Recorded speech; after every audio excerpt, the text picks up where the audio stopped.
Hi hello ನಮಸ್ತೆ. ಎಲ್ಲರೂ ಹೇಗಿದ್ದೀರಾ? ಚೆನ್ನಾಗಿದ್ದೀರಾ ಅನ್ಕೊತೀನಿ. ಲೈಕ್ ಮಾಡಿ, ಶೇರ್ ಮಾಡಿ, ಸಬ್ಸ್ಕ್ರೈಬ್ ಮಾಡ್ಕೊಳ್ಳಿ. ನಿಮ್ಮ ಸಪೋರ್ಟು ಬೆಂಬಲ ನನ್ನ ಚಾನಲಿಗೆ ಇರಲಿ ಅಂತ ಕೇಳ್ತೀನಿ. ಯಾರೆಲ್ಲ ನನ್ನ ಚಾನಲ್ನ ಸಬ್ಸ್ಕ್ರೈಬ್ ಮಾಡಿಕೊಂಡು ನನಗೆ ಸಪೋರ್ಟ್ ಮಾಡ್ತಾ ಇದ್ದೀರಾ, ಹಾಗೆ ಯಾರೆಲ್ಲ ಈ ವಿಡಿಯೋ ಮೂಲಕ ನನ್ನ ಚಾನಲ್ನ ಫಸ್ಟ್ ಟೈಮ್ ವಿಸಿಟ್ ಮಾಡಿದ್ದೀರಾ, ಹಾಗೆ ಯಾರೆಲ್ಲ ರಿಟರ್ನಿಂಗ್ ಸಬ್ಸ್ಕ್ರೈಬರ್ ಇದ್ದೀರಾ, ಎಲ್ರಿಗೂ ಥ್ಯಾಂಕ್ ಯು ಆ್ಯಂಡ್ ವೆಲ್ಕಮ್ ಅಂತ ಹೇಳ್ತೀನಿ. ಇವತ್ತು ನಾನು ತುಂಬ ಟ್ರೆಡಿಷನಲ್ ಆದಂತಹ ಒಂದು ಡಿಶನ್ನು ತೋರಿಸ್ತಾ ಇರೋವಂಥದ್ದು ನಿಮಗೆ. ಹೌದು, ಈ ಬೇಸಿಗೆಗೆ ತುಂಬ ಬೆಸ್ಟ್ ಡಿಶ್ ಅಂತ ಹೇಳ್ತೀನಿ, ರಾಗಿ ಕೀಲ್ಸ. ನೋಡಿ, ಮೊದಲಿಗೆ ರಾಗಿನ ಅರ್ಧ kg ತೊಗೊಂಡಿರೋ ಅಂಥದ್ದು. ಲೋಟದಲ್ಲಿ ಗ್ಲಾಸಲ್ಲಿ ಅಳತೆ ಮಾಡ್ಕೊಳ್ಳೋದಾದರೆ 1.5 ಲೋಟ ಈ ರೀತಿಯಾಗಿ ಯಾವ ಕಪ್ಪಲ್ಲಿ ತೊಗೊತೀರ ಮೆಜರ್ಮೆಂಟ್ನ ಇಟ್ಕೊಳ್ಳಿ. ನಾನಿಲ್ಲಿ ಅರ್ಧ kgನ ತೊಗೊಂಡಿರೋ ಅಂಥದ್ದು. ಅದನ್ನು ಓವರ್ ನೈಟ್ ನೆನೆಸಿದ್ರು. ಬೆಳಗ್ಗೆ ನಾನು ಹೇಳೋದ್ರೊಳಗೆ ನಮ್ಮಮ್ಮ ಅದನ್ನು ಈ ರೀತಿಯಾಗಿ ರುಬ್ಬಿಟ್ಟಿದ್ರು. ಹಾಗಾಗಿ ಅದನ್ನು ನೆಂದಿದ್ದನ್ನು ನಾನು ತೋರ್ಸೋಕ್ಕಾಗಲಿಲ್ಲ. ಅದು ಜಸ್ಟ್ ವಾಟರ್ ಹಾಕಿ ನೆನೆಸಿಟ್ಟಿದ್ದಷ್ಟೇ. ಅದನ್ನು ಈ ರೀತಿಯಾಗಿ ರುಬ್ಕೊಂಡು ಅದನ್ನು ಚೆನ್ನಾಗಿ ಅದ್ರ ಹಾಲನ್ನು ಒಂದು ಸ್ಟ್ರೈನರಿಗೆ ಹಾಕ್ಕೊಂಡು ನೀಟಾಗಿ ತಕ್ಕೊಬೇಕು. ಇದು ಫಸ್ಟ್ ಟೈಮ್ ನಾವೇನು ಹಾಲನ್ನು ತೆಗ್ದಿರೋದು. 2 ಸತಿ ಆಯಿತು ಅದನ್ನು ನೆನೆ ಹಾಕಿದ್ದು. 2 ಸತಿನ ಹಾಲನ್ನು ಬಗ್ಸ್ಕೊಂಡಿರೋ ಅಂಥದ್ದು ಒಂದು ಸಪ್ರೇಟ್ ಪಾತ್ರೆಗೆ ಈ ರೀತಿ ಸ್ಟ್ರೈನರಿಗೆ ಹಾಕ್ಕೊಂಡು, ಮತ್ತೆ ಅದೇ ಏನು ಉಳಿದಿರುತ್ತಲ್ವಾ ರಾಗಿದೆಲ್ಲ ರುಬ್ಬಿರೋದು, ಇನ್ನೂ ಅದರಲ್ಲಿ ಹಾಲಿರುತ್ತೆ, ಅದನ್ನು ಮತ್ತೆ ಒಂದು ಸತಿ ಮಿಕ್ಸಿಗೆ ಹಾಕ್ಕೊಂಡು ಮತ್ತೆ ಚೆನ್ನಾಗಿ ಗ್ರೈಂಡ್ ಮಾಡಿಕೊಂಡು ಮತ್ತೆ ಸ್ಟ್ರೈನ್ ಮಾಡ್ಕೊಂಡಿದ್ದೀವಿ. ಅದನ್ನೆಲ್ಲ ಸೋರಿಸ್ಕೊಂಡಿರೋ ಅಂಥದ್ದು ನೋಡಿ. ಅವರೆಲ್ಲ ಸ್ವಲ್ಪ ಕೈಯಲ್ಲೇನೆ ಕ್ಲೀನ್ ಮಾಡ್ಕೊತಾ ಇದ್ದಾರೆ, ಯಾಕಂದರೆ ಹಿಳಿಯಲ್ಲ. ರಾಗಿ ಸಿಪ್ಪೆ ಒಂಥರ ದಪ್ಪ ಇರುತ್ತೆ ಅಲ್ವಾ, ಹಾಗಾಗಿ ಅದನ್ನು ಕೈಯಲ್ಲೇನೆ ನೀಟಾಗಿ ಕೈ ತೊಳ್ಕೊಂಡು ಮಾಡಿ, ಏನೂ ಆಗಲ್ಲ. ಮತ್ತು ಅದಕ್ಕೂ ಕಾಮೆಂಟ್ ಮಾಡಬೇಡಿ, ಏನು ಕೈಯೆಲ್ಲ ಯೂಸ್ ಮಾಡ್ತಿದ್ದೀರಾ ಅಂತ ಹೇಳ್ಬಿಟ್ಟು. ಕೈ ರುಚಿ ಅಂತ ಯಾಕೆ ಹೇಳ್ತೀರಾ ನೋಡಿ, ಅದಕ್ಕೆ ಕೈಯನ್ನು ಬಳಸಿ ಮಾಡೋದಕ್ಕೇ ಕೈ ರುಚಿ ಅನ್ನೋದು. ನೀಟಾಗಿ ಕೈ ತೊಳ್ಕೊಂಡು ಮಾಡಿದರೆ ಅಲ್ಲಿ ಪ್ರಾಬ್ಲಮ್ ಇರಲ್ಲ. ಹಾಗಾಗಿ ಕೈ ತೊಳ್ಕೊಂಡು ಈ ರೀತಿಯಾಗಿ 2ನೇ ಸತಿ ರುಬ್ಕೊಂಡು ಅದು ಸಿಪ್ಪೆ ಎಲ್ಲ ಹಿಂಡ್ಕೊಳ್ಳಿ. ಈ ರೀತಿಯಾಗಿ ಸಿಪ್ಪೆ ರಸ ಎಲ್ಲ ಕೆಳಗೆ ಹೋಗಬೇಕು. ಅದು ಈ ಸಿಪ್ಪೆ ಎಲ್ಲ ತೆಗ್ದು ನೀಟಾಗಿ ಬೇರೆ ಒಂದು ಪಾತ್ರೆಗೆ ಹಾಕ್ಕೊಳ್ಳಿ. ಅದು ಡಸ್ಟಿನ್ನ, ಅದು ನಮಗೆ ಯೂಸ್ ಇಲ್ಲ. ಇದ್ರ ಹಾಲು ಮಾತ್ರ ನಮಗೆ ಯೂಸು. ಹಾಗಾಗಿ ಚೆನ್ನಾಗಿ ನೋಡಿ, 1 ಡ್ರಾಪ್ ಯೂಸ್ ಮಾಡ್ತಾ ಇಲ್ಲ, ನಮ್ಮಮ್ಮ ಮಾಡ್ತಾ ಇದ್ದಾರೆ ನೋಡಿ. ಅದನ್ನೆಲ್ಲ ಎಷ್ಟು ನೀಟಾಗಿ ತೆಗಿತಾ ಇದ್ದಾರೆ. ಈ ರೀತಿಯಾಗಿ ಜಾಲರಿನಲ್ಲಿ ಯೂಸ್ ಮಾಡ್ಕೊಂಡಿದ್ರು. ಬೇರೆ ರೀತಿ ಜಾಲರಿ ಇದ್ದರೆ ಅದರಲ್ಲೂ ಕೂಡ ಯೂಸ್ ಮಾಡ್ಕೊಳ್ಳಿ ಅಂತ ಹೇಳ್ತೀನಿ. ನೋಡಿ, 2 ಸತಿದು ಒಟ್ಟಿಗೆನೆ ಹಾಕಿರೋವಂಥದ್ದು. ಇದು ಡಸ್ಟು, ಬರೀ ರಾಗಿ ಸಿಪ್ಪೆ ಉಳಿದಿರೋ ಅಂಥದ್ದು. ಅದನ್ನು ಇನ್ನು ಯೂಸ್ ಮಾಡ್ಕೊಳ್ಳೋರು ಸ್ನಾನಕ್ಕೆಲ್ಲ ಯೂಸ್ ಮಾಡ್ಕೊಬೋದು. ಒಳ್ಳೆ ಸ್ಕ್ರಬ್ ಥರ ಆಗುತ್ತೆ, ಚೆನ್ನಾಗಾಗುತ್ತೆ. ಆ ರೀತಿಯಾಗಿ ಯೂಸ್ ಮಾಡ್ಕೊಳ್ಳೋರು ಯೂಸ್ ಮಾಡ್ಕೊಳ್ಳಿ ಅಂತ ಹೇಳ್ತೀನಿ. ಇಲ್ಲ ಅಂದರೆ ಹಳ್ಳಿ ಕಡೆ ಆದರೆ ಬೇರೆ ಹಸುಗೆ ಏನಾರ ಕೊಡೋದಾದರೆ ಕೊಡಿ, ಬಾನಿಗೆ ಹಾಕ್ತಾರಲ್ವ, ಅದನ್ನು ಹಾಕಿದರೆ ಅಲ್ಲಿ ಯೂಸ್ ಆಗುತ್ತೆ. ಇಲ್ಲ ಅಂದರೆ ಇನ್ನು ಡಸ್ಟ್ಬಿನಿಗೆ ಹಾಕಿ ಅಂತ ಹೇಳ್ತೀನಿ. ನೋಡಿ, 2 ಸತಿ ಹಾಲನ್ನ ಏನು ತಕ್ಕೊಂಡಿದ್ವಿ ಅದು ಒಂದು ಪಾತ್ರೆಗೆ ಈ ರೀತಿಯಾಗಿ ಸಪ್ರೇಟ್ ಮಾಡ್ಕೊಂಡಿರೋ ಅಂಥದ್ದು. ನಮ್ಮಮ್ಮ ನೋಡ್ತಾ ಇದ್ದಾರೆ ನೋಡಿ. ಅದರಲ್ಲಿ ಇನ್ನೂ ಕಪ್ಪಗೆ ಸ್ವಲ್ಪ ಅದು ಸಣ್ಣ ಕಣ್ಣಿಂದಾದ್ರೂ ಇನ್ನೂ ಒಂದು ಸ್ವಲ್ಪ ಅದ್ರದ್ದು ರಾಗಿ ಸಿಪ್ಪೆ ಕಾಣ್ತಾ ಇದೆ. ಹಾಗಾಗಿ ಮತ್ತೆ ಇನ್ನೂ ಒಂದು ಸತಿ ನಮ್ಮಮ್ಮ ಸೋರಿಸ್ಕೊತಾ ಇದ್ದಾರೆ. ಇನ್ನೂ ಸಣ್ಣ ಕಣ್ಣಿನ ಜಾಲರಿನ ಇಟ್ಬಿಟ್ಟು ಮತ್ತೆ ಸೋರಿಸ್ಕೊತಾ ಇರೋವಂಥದ್ದು ನೋಡಿ. ನೀವು ಕೂಡ ಏನಾರ ಆ ರೀತಿ ಆಗಿದ್ರೆ ಈ ರೀತಿಯಾಗಿ ಸೋರಿಸ್ಕೊಳ್ಳಿ ಅಂತ ಹೇಳ್ತೀನಿ. ತೋರಿಸ್ತೀನಿ ನೋಡಿ. ಅಷ್ಟು ಎಲ್ಲ ತೆಗ್ದಿದ್ದೀವಿ. ಇದರಲ್ಲಿ ಎಷ್ಟು ಸಿಗುತ್ತೆ ಅಂತ ತೋರಿಸ್ತೀನಿ ಇರಿ ನಿಮಗೆ. ನೋಡಿ, ಈ ರೀತಿಯಾಗಿ ಅದರಲ್ಲೂ ಕೂಡ ಇರುತ್ತೆ ಅಲ್ವಾ ಸಿಪ್ಪೆ, ಸಣ್ಣದೆಲ್ಲ ಬಿದ್ದಿರುತ್ತೆ, ಹಾಗಾಗಿ ಹಿಡಿಯಲ್ಲ. ಈ ರೀತಿಯಾಗಿ 1 ಸ್ಪೂನಿನ ಸಹಾಯದಿಂದ ಅದನ್ನು ಮಿಕ್ಸ್ ಮಾಡ್ತಾ ಇರಿ. ಅದು ಕೆಳಗೆ ಇಳಿಯುತ್ತೆ ರಸ ಎಲ್ಲ. ನೋಡಿ, ಅಷ್ಟು ನೀಟಾಗೆಲ್ಲ ಅಷ್ಟು ಸಿಪ್ಪೆ ತೆಗ್ದಾಕಿದ್ರು ಎಷ್ಟು ಇದೆ ಇದರೊಳಗೆ, ಅಷ್ಟು ಬರುತ್ತೆ. ಹಾಗಾಗಿ ಒಂದು ಸ್ವಲ್ಪನೂ ಸಿಪ್ಪೆ ಇರಬಾರ್ದು ಅದರಲ್ಲಿ. ಆ ರೀತಿಯಾಗಿ ನಾವು ನೀಟಾಗಿ ಸೋರಿಸ್ಕೊಬೇಕು. ಆವಾಗಲೇ ರಾಗಿ ಕೀಲ್ಸ ಚೆನ್ನಾಗಿ ಬರೋದು. ಏನು ಹಾಲ್ಬಾಯಿ ಅಂತೀವಿ ನೋಡಿ, ಅದೇನೆ. ಈಗೆಲ್ಲ ಹಾಲ್ಬಾಯಿ ಅಂತೀವಿ ಅಷ್ಟೇ. ಹಿಂದಿನ ಕಾಲದಲ್ಲೆಲ್ಲ ಇದು ರಾಗಿ ಕೀಲ್ಸ ಅಂತ ಹೇಳ್ಕೊಂಡು ಬಂದಿರೋವಂಥದ್ದು, ಮಾಡ್ಕೊಂಡು ಬಂದಿರೋವಂಥದ್ದು. ಇದು ನೆನ್ನೆ ಮೊನ್ನೆ ಅಂತ ಬಂದಂತಹ ಡಿಶ್ ಅಲ್ಲ. ಇದು ತಲೆಮಾರುಗಳಿಂದಂತಹ ಮಾಡ್ಕೊಂಡು ಬಂದಿರುವಂತಹ ಒಂದು ಸ್ವೀಟ್ ರೆಸಿಪಿ ಇದು. ಇಲ್ಲಿ ಅದು ಆ ಕಡೆ ಹಾಲು ರೆಡಿ ಆಯಿತು. ಈ ಕಡೆ ಒಂದು 7-8 ಏಲಕ್ಕಿನ ಹಾಕ್ಕೊಂಡು ನಾನು ಕಲ್ಲಲ್ಲಿ ಕುಟ್ತಾ ಇರೋವಂಥದ್ದು. ಚೆನ್ನಾಗಿ ಕುಟ್ಟಿ ಅದನ್ನು ಸಪ್ರೇಟಾಗಿ ತೆಗ್ದಿಟ್ಕೊಳ್ಳಿ ಅಂತ ಹೇಳ್ತೀನಿ. ಇಲ್ಲಿ ಅರ್ಧ kg ರಾಗಿ ತೊಗೊಂಡ್ರೆ ಅರ್ಧ kg ಬೆಲ್ಲ, ಅರ್ಧ kgಗೆ ಅರ್ಧ kg ಬೆಲ್ಲ ತೊಗೊಳ್ಳಿ. ಅದಕ್ಕೇನೆ ಲೆಕ್ಕ ಇಟ್ಕೊಳ್ಳಿ ಅಂತ ಹೇಳಿದ್ದು. ಅರ್ಧ kg ರಾಗಿ ತೊಗೊಂಡ್ರೆ ಅರ್ಧ kg ಬೆಲ್ಲ ತೊಗೊಳ್ಳಿ ಅಂತ ಹೇಳ್ತೀನಿ. ಆ ರೀತಿಯಾಗಿ ತಗೊಂಡು ನಾನು ಅರ್ಧ kg ಬೆಲ್ಲ ಕೊಟ್ಟಿದ್ರು. ಅದನ್ನು ಚೆನ್ನಾಗಿ ಕುಟ್ಟಿ ಒಂದು ಪಾತ್ರೆಗೆ ಹಾಕಿದ್ದೆ. ಅದನ್ನು ಈಗ 3 ಗ್ಲಾಸ್ ನೀರನ್ನು ಹಾಕಿದ್ದಾರೆ. 3 ಗ್ಲಾಸ್ ನೀರನ್ನು ಹಾಕಿ ಈ ರೀತಿಯಾಗಿ ನೋಡಿ, ಈ ಗ್ಲಾಸಲ್ಲಿ 3 ಗ್ಲಾಸ್ ನೀರನ್ನು ಹಾಕಿರೋವಂಥದ್ದು. ನೀವು ಲೋಟದಲ್ಲಿ ಅಳತೆ ಮಾಡ್ಕೊಂಡು ಮಾಡೋದಾದರೆ 1 ಗ್ಲಾಸ್ ಏನಾದರೂ ನೀವು ರಾಗಿನ ನೆನೆಸಿದ್ರೆ 2 ಗ್ಲಾಸ್ ನೀರು ಹಾಕಿ, ಆವಾಗ ಕರೆಕ್ಟ್ ಆಗುತ್ತೆ. ಅಲ್ಲಿ ನೋಡಿ, ನಾನು ಆವಾಗಲೇ ಏಲಕ್ಕಿ ಕೊಟ್ಟಿದ್ನಲ್ಲ, ಅದನ್ನು ಪೌಡರ್ ಮಾಡಿ ಈ ರೀತಿಯಾಗಿ ಸಪ್ರೇಟಾಗಿ ಒಂದು ಪ್ಲೇಟಿಗೆ ಎತ್ತಿಟ್ಕೊಂಡಿದ್ದೀನಿ. ಆ ಕಡೆ ಏಲಕ್ಕಿ ಪೌಡರ್ ರೆಡಿಯಾಗಿದೆ, ಈ ಕಡೆ ರಾಗಿ ಹಾಲು ಕೂಡ ರೆಡಿಯಾಗಿದೆ, ಆ ಕಡೆ ಬೆಲ್ಲನ ಕರಗಿಸ್ತಾ ಇದ್ದೀವಿ ಅಲ್ವಾ. ನೋಡಿ, ಬೆಲ್ಲ ಕರಗಿದೆ. ಆಲ್ಮೋಸ್ಟ್ ಪಾಕ ಮಾಡ್ಕೊಬಾರ್ದು, ಜಸ್ಟ್ ಬೆಲ್ಲ ಕರಗಬೇಕಷ್ಟೇ. ನಮಗೆ ಇದೆಲ್ಲೂ ಪಾಕ ಆಗೋ ಆಗಿಲ್ಲ, ಜಸ್ಟ್ ಬೆಲ್ಲ ಕರಗಬೇಕು. ನೋಡಿ, ಅದೊಂಚೂರು ಸಣ್ಣ ಪೀಸ್ ಇತ್ತು, ಬೆಲ್ಲ ಕರಗಿದೆ, ಎಲ್ಲೂ ಪಾಕ ಆಗಿಲ್ಲ, ಅದು ಕಂಪ್ಲೀಟಾಗಿ ಆಫ್ ಮಾಡಿದ್ವಿ. ಈಗ ಬೆಲ್ಲನ ಒಂದು ಬೇರೆ ಪಾತ್ರೆಗೆ ಸೋರಿಸ್ಕೊಳ್ಳಿ, ಯಾಕಂದರೆ ಬೆಲ್ಲದಲ್ಲಿ ಸಣ್ಣ ಸಣ್ಣ ಕಲ್ಲುಗಳು ಮಣ್ಣು ಇರುತ್ತೆ, ಹಾಗಾಗಿ ಅದನ್ನು ಸಪ್ರೇಟಾಗಿ ಸೋರಿಸ್ಕೊಳ್ಳಿ ಅಂತ ಹೇಳ್ತೀನಿ, ತೋರಿಸ್ತೀನಿ. ಈ ಬೆಲ್ಲದಲ್ಲೂ ಕೂಡ ಎಷ್ಟು ಸಣ್ಣ ಸಣ್ಣ ಕಲ್ಲಿದೆ, ಮಣ್ಣಿದೆ ಅನ್ನೋದನ್ನ ನೋಡಿ. ಅದರಲ್ಲಿ ಎಷ್ಟು ಡಸ್ಟ್ ಬಂತು ಬೆಲ್ಲದಲ್ಲಿ. ಹಾಗಾಗಿ ಬೆಲ್ಲನ ಕರಗಿಸ್ಕೊಂಡು ಸೋರಿಸ್ಕೊಳ್ಳಿ, ಆವಾಗಲೇ ಚೆನ್ನಾಗಾಗೋದು. ಈಗ ಬೆಲ್ಲದ ರಸ ಕೂಡ ರೆಡಿಯಾಗಿದೆ. ಈ ಕಡೆ ಹಾಲು ರೆಡಿಯಾಗಿದೆ, ರಾಗಿ ಹಾಲು, ಈ ಕಡೆ ಏಲಕ್ಕಿ ಪೌಡರ್ ರೆಡಿ ಆಯಿತು, ಈ ಕಡೆ ಬೆಲ್ಲ ಕೂಡ ಕರ್ಗಿ ಆಯಿತು. ಈಗ ಒಂದು ದಪ್ಪ ತಳದ ಪಾತ್ರೆ ಇಟ್ಕೊಬೇಕು. ನೀವು ಚಿಕ್ಕ ಪಾತ್ರೆ ಇಟ್ಕೊಬೇಡಿ, ದೊಡ್ಡ ಪಾತ್ರೆನೇ ಇಟ್ಕೊಳ್ಳಿ ಅಂತ ಹೇಳ್ತೀನಿ. ದಪ್ಪ ತಳದ ಪಾತ್ರೆ ಇಟ್ಕೊಬೇಕು, ತಳ ಹಿಡಿಬಾರ್ದು, ತಳ ದಪ್ಪ ಇರಬೇಕು. ಆ ರೀತಿಯಾಗಿ ಒಂದು ಪಾತ್ರೆನ ಇಟ್ಕೊಂಡು ಏನು ರಾಗಿ ಹಾಲನ್ನು ನಾವು ರೆಡಿ ಮಾಡ್ಕೊಂಡಿದ್ವಿ ಅದನ್ನು ನಾವು ಆ ಪಾತ್ರೆಗೆ ಹಾಕೊಂಡು ಈಗ ಸ್ಟವ್ ಹಚ್ಚಿದ್ದು. ಆ ಹಾಲನ್ನು ಹಾಕಿದ ಮೇಲೆ ಸ್ಟವನ್ನು ಹಚ್ಚಿರೋ ಅಂಥದ್ದು ಈಗಲೇ ಮೈನ್ ಕೆಲಸ ಇರೋದು. ರಾಗಿ ಕೆಲಸ ಮಾಡುವಾಗ ಈಗ ಕೆಲಸ ಇರೋವಂಥದ್ದು ಮೈನ್. ಕೈ ಬಿಡ್ದಂಗೆ ತಿರುಗಿಸ್ಬೇಕು. ನೀವೀಗ ಕೈ ಬಿಟ್ಟರೆ ಗಂಟಾಗುತ್ತೆ. ನೀವು ಕೀಲ್ಸ ರೆಡಿ ಆಗೋವರೆಗೂ ಕೈ ಬಿಡೋ ಆಗಿಲ್ಲ. ಕೈ ಬಿಡದೇ ಇರೋ ರೀತಿ ತಿರುಗಿಸ್ತಾ ಇರಬೇಕು. ಈಗ ಸ್ಟಾರ್ಟಿಂಗು ಬರೀ ಹಾಲು ಹಾಕಿರೋ ಅಂಥದ್ದಲ್ವಾ, ಈಗ ಅದು ನಿಧಾನಕ್ಕೆ ಗಟ್ಟಿ ಆಗ್ತಾ ಬರುತ್ತೆ. ಅಲ್ಲಿ ನೀವು ಕೈ ಬಿಟ್ಟರೆ ಅದೊಂಥರ ಗಂಟು ಥರ ಆಗುತ್ತೆ, ಗಂಟು ಹೊಡಿಯೋದು ಕಷ್ಟ ಆಗುತ್ತೆ. ಹಾಗಾಗಿ ಗಂಟು ಆಗಬಾರ್ದು, ಲಮ್ಸ್ ಎಲ್ಲೂ ಆಗಬಾರ್ದು. ಹಾಗಾಗಿ ಕೈ ಬಿಡದೇ ಇರೋ ರೀತಿ ತಿರುಗಿಸಿ. ಅದು ಸ್ವಲ್ಪ ರಾಗಿ ಹಾಲು ಹಾಕಿದ ಮೇಲೆ ಒಂದು ಸ್ವಲ್ಪ ಗಟ್ಟಿಗೆ ಹಾಕೋದು ಗೊತ್ತಾಗುತ್ತೆ. ಸ್ವಲ್ಪ ಒಂದು 5 ಮಿನಿಟ್ಸ್ ಒಳಗೇ ಗೊತ್ತಾಗುತ್ತೆ. ಅದಾದಮೇಲೆ ಈಗ ನೋಡಿದ್ರಿ ಅಲ್ವಾ, ನಿಮ್ಗೆ ತೋರಿಸ್ತಾನೆ ಇದ್ದೀನಿ, ನಾನು ಎಲ್ಲೂ ಸ್ಕಿಪ್ಪೇ ಮಾಡಿಲ್ಲ.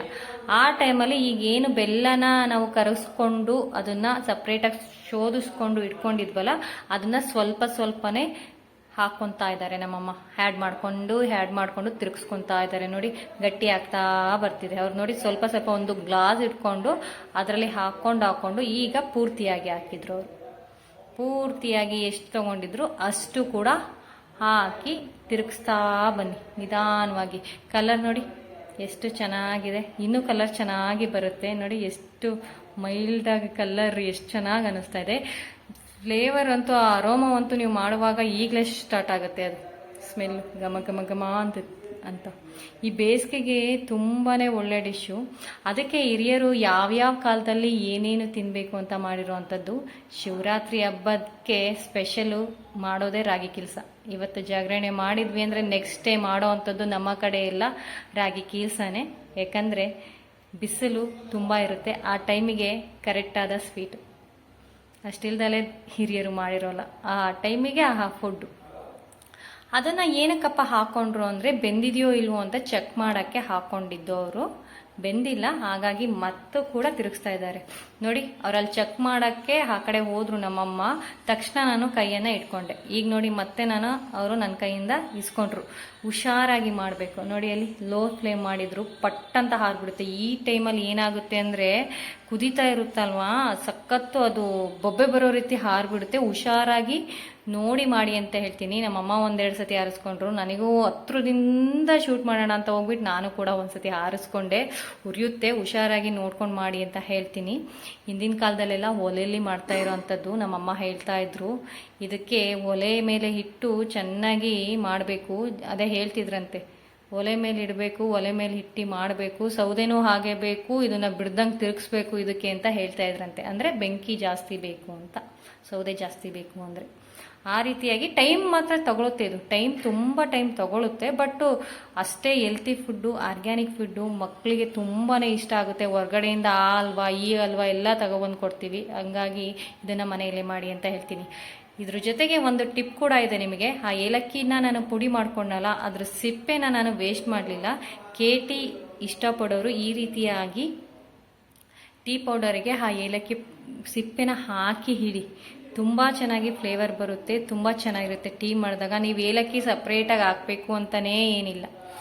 ಜಸ್ಟ್ ಇದಕ್ಕೆ ಅದ್ರದ್ದು ಅರೋಮಾ ಫ್ಲೇವರ್ ಎಲ್ಲ ಬಿಟ್ಕೊಂಡಿರುತ್ತೆ. ಬೇಕಾದ್ರೆ ಟ್ರೈ ಮಾಡಿ ನೋಡಿ, ವೇಸ್ಟ್ ಮಾಡಬೇಡಿ. ನಾವಂತೂ ಯಾವಾಗಲೂ ಹೀಗೆ ಮಾಡೋ ಅಂಥದ್ದು.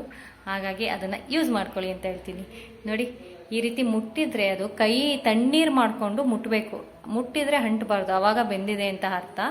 ಈ ಕಡೆ ಒಂದು 2-3 ಪ್ಲೇಟಿಗೆ ತುಪ್ಪನ ಹಚ್ಚಿರೋ ಅಂಥದ್ದು. ಇದು ಬೆಂದ ಮೇಲೆ ಆ ಪ್ಲೇಟಿಗೆ ಹಾಕಬೇಕು.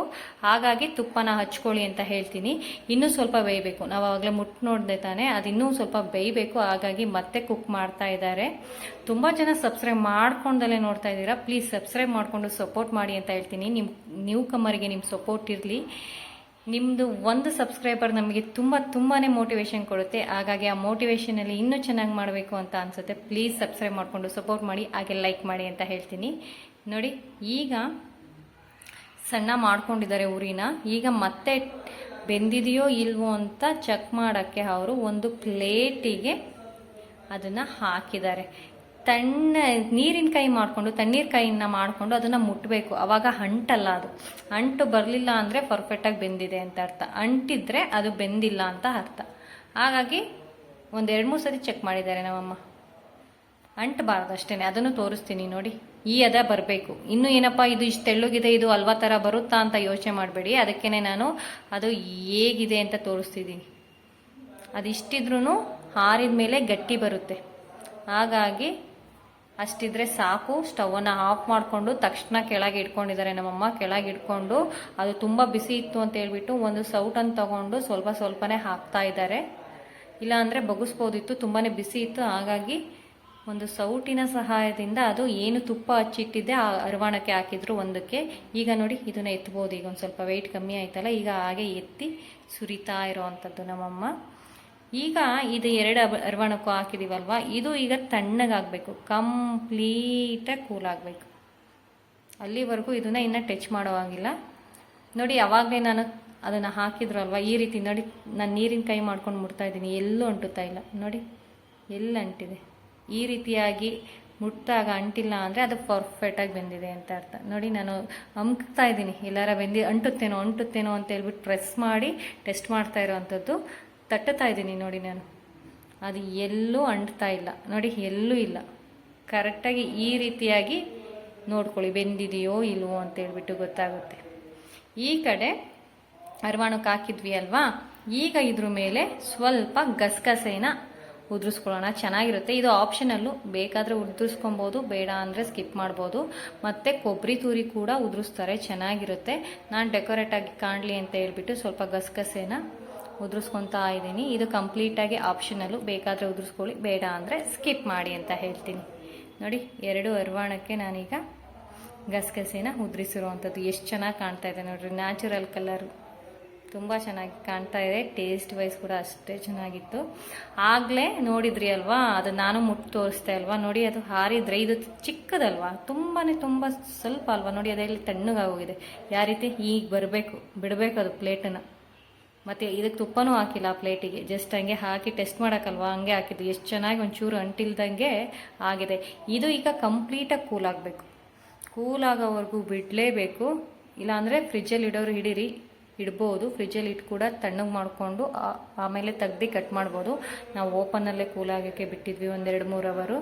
ಅದು ಕಂಪ್ಲೀಟ್ ತಣ್ಣಗಾದ್ಮೇಲೆ ಈಗ ಒಂದು ನೈಫ್ ಸಹಾಯದಿಂದ ನಿಮಗೆ ಯಾವ ಶೇಪ್ ಬೇಕೋ ಆ ಶೇಪ್ನ ಕಟ್ ಮಾಡ್ಕೊಳ್ಳಿ. ಇಂಥದ್ದೇ ಶೇಪು ಅಂತ ಏನಿಲ್ಲ. ನಿಮಗೆ ಯಾವ ಥರ ಬೇಕು, ಡೈಮಂಡ್ ಶೇಪ್ ಬೇಕು, ಸ್ಕ್ವಯರ್ ಬೇಕು, ಹೇಗೆ ಬೇಕಾದರೂ ನಿಮಗೆ ಇಷ್ಟ ಯಾವ ಥರ ಬೇಕಾದರೂ ಕಟ್ ಮಾಡ್ಕೊಬೋದು. ಮಕ್ಳಿಗೆ ಒಂದೊಂದು ಥರ ಇಷ್ಟ ಆಗುತ್ತಲ್ವ ಮಕ್ಳಿಗೆ ಮನೇಲಿ. ಹಾಗಾಗಿ ಅವ್ರಿಗೆ ಯಾವ ಥರ ಇಷ್ಟ ಆಗುತ್ತೆ ಅದನ್ನು ಆ ರೀತಿಯಾಗಿ ಕಟ್ ಮಾಡ್ಕೊಳ್ಳಿ ಅಂತ ಹೇಳ್ತೀನಿ. ನೋಡಿ, ಇಲ್ಲಿ ನೈಫಿಗೆ ಕೂಡ ಅಂಟುತ್ತಾ ಇಲ್ಲ. ಎಷ್ಟು ಚೆನ್ನಾಗಿ ಬೆಂದಿದೆ ಅನ್ನೋದು ಇದರಲ್ಲೇ ಗೊತ್ತಾಗ್ತಿದೆ. ಚೆನ್ನಾಗಿ ಬೇಯಿಸಲೇಬೇಕು. ಇದು ಚೆನ್ನಾಗಿ ಬೆಂದಿಲ್ಲ ಅಂದರೆ ಈ ರೀತಿ ಬರೋದೇ ಇಲ್ಲ. ಹಾಗಾಗಿ ಇದರಲ್ಲಿ ಮೇಯ್ನು ಬೇಯಿಸೋದು ತುಂಬಾ ಮೇನ್ ಇದೆ. ನೀವು ಹೇಗೆ ಕುಕ್ ಮಾಡ್ಕೊತೀರಾ ಅನ್ನೋದು ತುಂಬಾ ಮೇನ್ ಇದೆ. ಹಾಗಾಗಿ ನೀಟಾಗಿ ಕುಕ್ ಮಾಡ್ಕೊಳ್ಳಿ ಅಂತ ಹೇಳ್ತೀನಿ ನಾನು. ಕುಕ್ ಮಾಡ್ಕೊಂಡಿಲ್ಲ ಅಂದರೆ ತಿನ್ನೋಕ್ಕೂ ಆಗಲ್ಲ. ನೋಡಿ ಎಷ್ಟು ಚೆನ್ನಾಗಿ ಬಿಡ್ತಾ ಇದೆ, ಎಷ್ಟು ದಪ್ಪಕ್ಕೆ ಬಂದಿದೆ. ಇಷ್ಟಿರಬೇಕು ಕೀಲ್ಸ, ಇಷ್ಟು ದಪ್ಪಕ್ಕೆ. ತುಂಬ ಚೆನ್ನಾಗಿರುತ್ತೆ ಕಣ್ರಿ. ಒಂದು ಸತಿ ಮಿಸ್ ಮಾಡ್ದಲ್ಲೇ ಟ್ರೈ ಮಾಡಿ, ಬೇಸಿಗೆ ಮುಗಿಯೋದ್ರೊಳಗೆ ಅಂತ ಹೇಳ್ತೀನಿ. ತಂಪು ತಂಪು ಕೂಲ್ ಮಾತ್ರ. ಇದು ಈ ಫ್ರಿಜ್ಜಲ್ಲಿ ಇಟ್ಟೇ ಇರಲಿಲ್ಲ, ಓಪನಲ್ಲೇ ಇಟ್ಟಿದ್ವಿ ನಾವು. ಏನು ಒಂದು ಸ್ವಲ್ಪ ಹೊತ್ತು ಒಂದು 5-10 ನಿಮಿಷ, ಒಂದು 1/4 ಗಂಟೆಲಿ ಪ್ಲೇಟನ್ನು ಮುಟ್ಟೋಕ್ಕಾಗಲ್ಲ. ಏನೋ ಫ್ರಿಜ್ಜಿಂದ ಈಗ ತೆಗ್ದಿದ್ದೀವೇನೋ ಅನ್ನೋ ರೇಂಜಿಗೆ ತಣ್ಣಗೆ ಕೊರಿತಾ ಇತ್ತು. ಅಷ್ಟು ಬರೀ ಇಟ್ಟಿರೋ ಪ್ಲೇಟಲ್ಲಿ ಅಷ್ಟು ತಣ್ಣು ಕೊರಿತಾ ಇತ್ತು. ಇನ್ನು ತಿಂದರೆ ನಮ್ಮ ದೇಹ ಎಷ್ಟು ತಂಪಾಗುತ್ತೆ ಅಲ್ವಾ. ಹಾಗಾಗಿ ಈ ಬೇಸಿಗೆನಲ್ಲಿ ಮಿಸ್ ಮಾಡ್ದಲೇ ಒಂದ್ಸತಿ ಈ ರಾಗಿ ಕೀಲ್ಸನ್ನು ಟ್ರೈ ಮಾಡಿ ಅಂತ ಹೇಳ್ತೀನಿ. ತುಂಬ ನೋಡಿ ಎಷ್ಟು ಚೆನ್ನಾಗಿ, ಕೈಯಾಗ ಅಂಟುತ್ತಾನೆ ಇಲ್ಲ ನೋಡ್ರಿ, ಎಷ್ಟು ತೆಳುವಾಗಿ ಎಷ್ಟು ಚೆನ್ನಾಗಿ ಬಂದಿದೆ ನೋಡಿ. ನೀವೇ ನೋಡಿ, ಎಲ್ಲೂ ಅಂಟ್ತಾ ಇಲ್ಲ, ತುಂಬ ಚೆನ್ನಾಗಿ ಬಂದಿದೆ. ಹಾಗಾಗಿ ಒಂದ್ಸತಿ ಟ್ರೈ ಮಾಡಿ ಅಂತ ಹೇಳ್ತೀನಿ.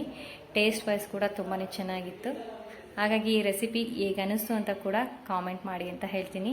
ಮನೇಲಿ ಎಲ್ಲರೂ ಕೂಡ ತುಂಬ ಇಷ್ಟಪಟ್ಟು ತಿಂತಾರೆ, ಟ್ರೈ ಮಾಡಿ. ರಿಸ್ಕ್ ಜಾಸ್ತಿ, ಬಟ್ ನಿಜವಾಗ್ಲೂ ಟೇಸ್ಟ್ ವೈಸ್ ತುಂಬ ತುಂಬ ತುಂಬ ಚೆನ್ನಾಗಿರುತ್ತೆ. ಹಾಗಾಗಿ ಮಾಡಿ ಅಂತ ಹೇಳ್ತೀನಿ. ಕಷ್ಟಪಟ್ರೇ ಅಲ್ವಾ ರುಚಿ. ಹಾಗಾಗಿ ಒಂದಿನ ಕಷ್ಟಪಡೋಣ, ರೆಗ್ಯುಲರ್ ಮಾಡಲ್ವಲ್ವ. ಹಾಗಾಗಿ 1 ಅವರ್ 2 ಅವರೇ ಬೇಕಾಯಿತು, ಸ್ಪೆಂಡ್ ಮಾಡೋಣ ಅಂತ ಹೇಳ್ತೀನಿ. ಈ ವಿಡಿಯೋನ ನಾನು ಇಲ್ಲಿಗೆ ಮುಗಿಸ್ತಾ ಇದ್ದೀನಿ. ಮಸ್ಟ್ ಆ್ಯಂಡ್ ಶುಡ್ ರಾಗಿ ಕೀಲ್ಸನ್ನು ಟ್ರೈ ಮಾಡಿ. ನಾನು ನನ್ನ ನೆಕ್ಸ್ಟ್ ವಿಡಿಯೋದಲ್ಲಿ ಸಿಗ್ತೀನಿ. ಲೈಕ್ ಮಾಡಿ, ಶೇರ್ ಮಾಡಿ, ಸಬ್ಸ್ಕ್ರೈಬ್ ಮಾಡಿ. ನನ್ನ ಚಾನಲ್ಗೆ ನಿಮ್ಮ ಸಪೋರ್ಟು ಬೆಂಬಲ ಇರಲಿ ಅಂತ ಕೇಳ್ತೀನಿ. ಮತ್ತೊಮ್ಮೆ ಹೇಳ್ತಿದ್ದೀನಿ, ಸಬ್ಸ್ಕ್ರೈಬ್ ಮಾಡ್ಕೊಳ್ಳಿ, ಲೈಕ್ ಮಾಡಿ. ಯಾವಾಗಲೂ ಖುಷಿಯಾಗಿರಿ, ನಗ್ನಗ್ತಾ ಇರಿ ಅಂತ ಹೇಳ್ತೀನಿ. Thank you for watching my video. Thank you so much.